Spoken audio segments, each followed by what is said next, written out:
Dating a model. All good guys see Edit 3. I, 25M, am dating a girl, 27F, for about a year now. She moved over to stay with me as it started long distance. We randomly met when I was on a work trip and clicked, so we kept in touch. She is a great, attractive, polite girl, but she does have her wild side, or maybe at least did, which is kinda good as well. Anyway, she is a model, beautician, and OBV has a lot of attention constantly. Some just average Joes begging to see her, which is fine, and I get it. But there are also footballers, rappers, DJs, bodybuilders etc. that she follows, and they follow her, on Insta. When she puts a story up I see blue ticks flying everywhere, but I don't want to ask her to see the convos. Or should I? I know she has had flings with some of them in the past. She does tell me and show me some messages she gets sometimes, like her ex messaged her and she randomly showed me the convo and asked if I was okay with her responses etc. I did appreciate that part, to be fair. She said she had never been in love before and I am her first guy she truly feels for. I treat her incredibly well. She's moved countries to stay with me, but everywhere she goes people that follow her message begging to see her. I guess I am overthinking and not used to this. Short version. Should I ask my partner what she talks about with verified male celebs? Edit. Right, so a lot of discussions have taken place on this post now. To clarify, I don't mistrust her, it's question of boundaries and how to communicate with the other sex. In terms of being secure, I have had no issues prior and I have dated attractive females, it's just a different level now. I am not insecure per se, it's just a strange feeling when there's high-tier competitors on her case constantly. I am not sure if many have experienced that, but it's different than just dating a regular attractive female. I don't moan to her or anything. I have made clear that I am open and I share when females approach me, including any exes, and just wanting the exact same. I don't think she's going to cheat in terms of sleep with other men. I just want to clarify the boundaries. And T-boyfriend, from the number of great comments I have gathered that. Many thanks. Edit 2. The situation with her ex was. It was her b-day, he messaged her, went back and forth, he sent a throwback pic of them, she basically said oh how times have changed and left it on that. Edit 3. Thanks everyone for the contribution, I have more than enough info now and won't be keeping up with updates anymore. Cold sweat smile. Some absolutely great, good, weird and disturbing people out there, but hey, that's why we love Reddit. Thanks for the insight and the laughs. Hey gorgeous? What is it, baby? Just what is it that you talk about, with these verified male celebs? The phrasing says it all, tears of joy, tears of joy. Not to make light of your feelings, the phrasing just cracked me up. I do understand the insecurity you're feeling. Do you trust her, deep down? Also bear in mind that out of her incredible array of choices, she has followed you to 2 countries. You're overthinking it. She's with you. She moved country for you. You won. You're the man. Just trust her. It seems like she genuinely cares for you. I am a model and I can tell you from personal experience that a lot of people in the industry are very shallow and we all use each other for connections honestly, but that's all it ever is. If she says she's about you and only you, then you should trust her. Have a conversation with one of these celebs and you'll quickly understand. Lol. Best thing you can do is be the best version of yourself. Make her want you and only you. If she cheats, that's always on her. Women hate insecure men. Should I ask my partner what she talks about with verified male celebs? No, I don't think you should. Just let it go. This girl moved countries for you. I think you're looking for something you're not going to find in those messages. Namely something that makes your negative feelings go away. And if you find something you do not like, it will only amplify the negative feelings that you have. Trust your GF. I think she is doing everything right. Dude, it sounds like you're distrusting her for no good reason just because she's hot and guys pile on the attention. I think you need to realize that your trust issues stem from your insecurity, which is totally normal. I think my stance is slightly different than other people here. She sounds like a really understanding person, and like she cares about you a lot. She's reassured you in multiple ways she only likes you. So I think maybe you could raise this insecurity of yours with her and maybe ask her some clarifying questions? I think you need some reassurance, but you can only get that if you offer full trust. I would say, don't get insecure, that's something that destroys relationships and love. That is something you see in movies and be like, why is the guy, girl doing that? But one day you end up there. Hence, don't get insecure, just love her harder. Update to I, 32 female, keep having dreams of getting pregnant. My husband, 31 male, and I are child-free. Old thread. I just wanted to give an update to this since why not? I sat my husband down and asked that we talk about our feelings on children, making it clear that I wasn't changing my mind about my overall stance on our child-free commitment. We both established we did not want to try for a kid and we were happy with the life we have now. He also brought up good points about how our lifestyle, our work and the freedoms we enjoy, would be impacted greatly by a child, all good points that I have also considered.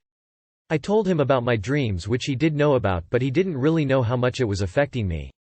I also brought up the old convo we had about me maybe not feeling comfortable about having an abortion if I did get pregnant.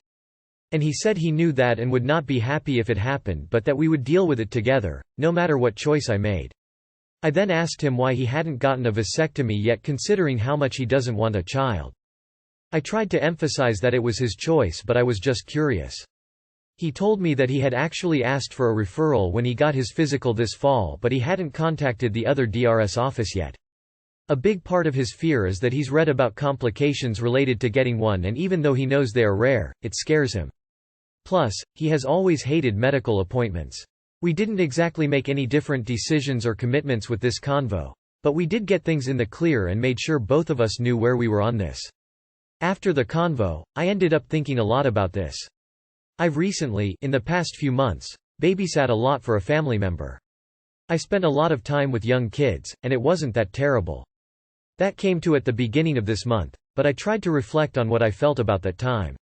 I'm not going to write it all out but a few big points were that the kids were young and pretty easy to entertain. It was for a few months, and I went over to their house, which had all the things they needed, was baby-proofed, etc. Most of the time it was a relief to hand back the kids at the end, and it's only been a few days, but it's not like I'm missing spending a few days a week looking after them. Another thing that I also reflected on was how fair my stance of, if it happens, it happens. This was a point that some people did bring up in the other thread, and something my husband pointed out. He said that kids should be looked forward to, not accepted as a consequence, and I had to agree with him. I think a part of me just didn't want to shut the door, or make a decisive decision, because so far, we haven't been confronted by that choice. In the end, I ended up talking to my mom and my sister, who has 3 kids, about this. One thing my mom said was that I hate change. And she's right, I struggle a lot with change and have gone into depressive spirals when a huge life change happens. I'm better now, but she did point out how kids would be the biggest change ever, and that she thinks I'm great with kids, but that's different than having a kid myself. My sister was less helpful, as she really wants nieces and nephews haha. But she talked a lot about the things that she and her husband have put on the back burner until the kids are out of the house, like big travel plans, moving to a new state, etc. Just things that my husband and I have been able to do because we don't have kids. So, yeah, I did a lot of thinking. My husband and I ended up revisiting the conversation last night and I told him I'd made up my mind. We do not want kids, we are happy with our life, and a lot of my indecision comes from not wanting to shut a door, not knowing how I will really feel if I were to get pregnant. But I've decided that if it happens, I will get an abortion. I can't say that I won't change my mind if it happens for real, but right now, that's my plan. And we're going to do everything we can to prevent an unplanned pregnancy. To that end, my husband said he would call the DRS office and set up a consultation. This wasn't something I forced him to do. He said he knew this was needed and that I'd done my part for years and now it's his turn. Anyway, not that exciting of an update, but I'm glad I actually discussed this with my husband and forced myself to really think about this and confront my own ambiguity on this. Too long did not read. Talked with husband, thought about things, decided we are still unequivocally child-free and that we'll both do all we can to prevent pregnancy, children. I appreciate the candor and time you took to think about this. It is a huge decision to make and these kinds of decisions should have introspection and a lot of thought given to them. I think people tend to gloss over this kind of thing and not really understand their why. That being said, as someone who made that choice it doesn't mean feelings don't come up about it from time to time, but I know for my circumstances I made the right choice for me. Good luck to you and I hope your husband's surgery goes well. For anyone pondering this topic, there is a podcast called Be There in 5. The host Kate Kennedy has a 2-part episode, 134 and 135, called Childless Millennial that is incredibly well done, honest, and open. No judgment, just a female honestly talking through all her thoughts and worries on the topic. It covers the taboo rhetoric no one is allowed to say out loud. A lovely stream of consciousness. Having kids is such a primal thing that while it's difficult to escape the built-in mechanism, it absolutely does not equate the rational decision and desires that stand behind it. There's nothing wrong or contradictory in having urges or dreams, being able to enjoy kids' company, liking taking care of others while having no desire to have kids of your own. But it's a risk both you and your husband share, arguably unequally skewed to you having far worse repercussions, mental and physical, so consider how equitable his current tentative stance is on vasectomy. He might be uncomfortable, but you will be the one to have an abortion. So, it's not enough to have a vasectomy. Your partner also has to go back and check to make sure the procedure was successful. How do I know this? My third child was born after my husband's vasectomy grew back. Twice. I had a tubal ligation because it was clear my husband's sperm were determined to go forth and procreate. Mature and reasonable conflict resolution. A rare treat. Yellow heart. Kids should be looked forward to, not accepted as a consequence. This is 100% right. All kids deserve to be wanted. Best of luck in the future. A big part of his fear is that he's read about complications related to getting one, and even though he knows they are rare, it scares him. I was scared too, but to be honest, I have had worse dentist appointments. Hell, I had more painful haircuts. After the surgery you are sore for a few days and then it's all back to normal. There's a huge difference in babysitting someone else's kid and having your own 24/7 poop machine. You made it this long without kids, don't do it to yourself, you're gonna fuck your life up, especially in this new environment. Husband blew through all his money. I, 21, female, and my husband, 22, male, got married in July. While we were dating he assured me his finances were in a line and was very good with money. Once we got married and went on our honeymoon he decided to tell me he spent every penny he had before we got married. This was a huge shock and very scary, since being good with money is something I find very important in a relationship. Ever since then he has been blowing through any money. Lying about when he works and going and doing fun hobbies instead, making his paychecks way smaller. I have had to pay for every single bill that we have since getting married. He has put himself so far in debt, and I have asked multiple times for him to change his habits and focus more on work while we don't have the funds to play this much. I have 3 full-time jobs now, trying to afford rent and everything life throws at us. I feel like I'm at my last straw, and this is not what I signed up for. He completely changed after marriage. What do I do now? He completely changed after marriage. No, buddy. You just got scammed. He never changed. He was always like this, but he hid it from you. Whenever people say someone completely changes after marriage, reality is they never actually changed. They just successfully fooled you into buying into this fantasy or idea of them. Whether through love bombing you to distract you or just faking their image. They were always this person from the beginning, but you never really got to know them well enough until it was too late. You got scammed, so the obvious choice is to end this scam. Just be careful next time. Talk to a lawyer about annulment. You won't be surprised to hear that money problems are a common cause of marriage deterioration or play a big part of it. My suggestion: end the marriage. You got married pretty young, and if you continue, he will drag you into the abyss with him. You let him learn the hard, only way. Cut him off. If he can't afford anything as a result, he has no choice but to change. Separate, he okey-doked you. He's out here living it up while shackling you with all these bills? And you're working 3 jobs to pay them? He's still a kid in mentality and doesn't actually sound ready for something as serious as a marriage. GTFO? If you really want to continue the marriage, and don't want to be a slave to his spending, you will need to get him into therapy ASAP.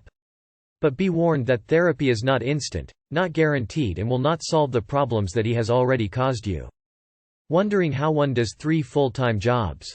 Obviously you didn't know this man well enough before marrying him, so correct your mistake by divorcing him. If you love him you can keep dating him, Dutch treat of course, until he grows up and or understands you are not his sugar mama. How can I, 27F, nicely kick out my boyfriend 28M? I live in a nice subsidized apartment and I'm the only person on the lease. If my building finds out that my boyfriend moved in, I will lose my subsidy for fraud. I cannot lose my housing. I'm risking a lot for him to be here. He's my boyfriend of 2 years. He's fully aware that we're committing fraud, but he doesn't care. He thinks we won't get caught, but we could. He used to live with his parents. He always wanted to live with me because he wants to get away from his religious parents and I live in a nice apartment in downtown. I allowed him to move in but I have my regrets. My home is no longer my haven. It used to be so clean but now it's filthy. I cannot handle his laziness and messiness. After living with him for a few months, I've realized we don't have the same values. I want to live healthy and improve my lifestyle while he's okay playing games and smoking weed all day. He's currently unemployed due to the pandemic, although I'm supporting him with my university money. The amount of money I get for living expenses is not much anyway, so we're always broke or owing money. He has terrible money management skills since he orders Uber Eats daily. When I was living alone, we never shared our finances. I was financially stable. I feel incredibly guilty for allowing him to live with me. His parents are happy he's out, so it feels like it's too late to kick him out. Like I said earlier, I'm risking my housing, privacy and money for him, but I feel rude to kick him out. I need advice. It feels like I'm being used, but my boyfriend is not the type to use people. Just break up with him and tell him that he has 30 days to find somewhere else to live. The relationship is over and he isn't your problem. Research what his rights are as a tenant in your apartment before you do this. Make sure you give him the notice that is legally required and deliver it in the way that is legally required. He is clearly using you. Wake up, kick the leech out and find someone who isn't using your money and resource as his own. Look, life is too short to be stuck with someone you don't want to be with. I fence-sat for way too long and it did way more harm than good. He isn't good for you, you know that. He's putting you at risk of losing your home. He doesn't clean, and he's sucking back money you'll have to pay back. You know what you need to do. You need to talk with your building manager pronto. I told my boyfriend he can stay here for a few days and that he could store some stuff here while he found a place. He isn't finding a place and is instead acting like he can live here. I don't want to lose my apartment and I do want him gone, but I'm afraid he will sabotage my lease if I kick him out. Please help. Hopefully, building manager doesn't have a 20 female stick up their ass. Any other way, boyfriend will just sabotage you anyway. Which also means he isn't your boyfriend and you need to dump his ass. Essentially, the only way is for you to actually risk losing the apartment. He doesn't have a job and orders Uber Eats? Lol. That is some expensive ass food for someone who doesn't have an income. Tell him, I got a call from building management. Someone has reported you're living here. You need to move out now or we'll lose the subsidy. I won't be able to support you anymore and you'll need to get a job this week and start paying the rent. They could inspect the apartment at any time. You won't see the mooch for dust. He's using you, but he's not the type to use people? Well, obviously he is. Sounds like he thinks you're his mom. I want to break up with you and you need to move out. These are my reasons why. Haven back. Unemployed due to the pandemic, oh bullshit. They're giving $40,000 wages and signing bonuses to anyone with a pulse right now. He can have a job by the end of the week if he wants one. Man, it's like every day we get posts from women who are supporting these lazy sloppy deadbeat ass pothead gamer bros in their late 20s or 30s.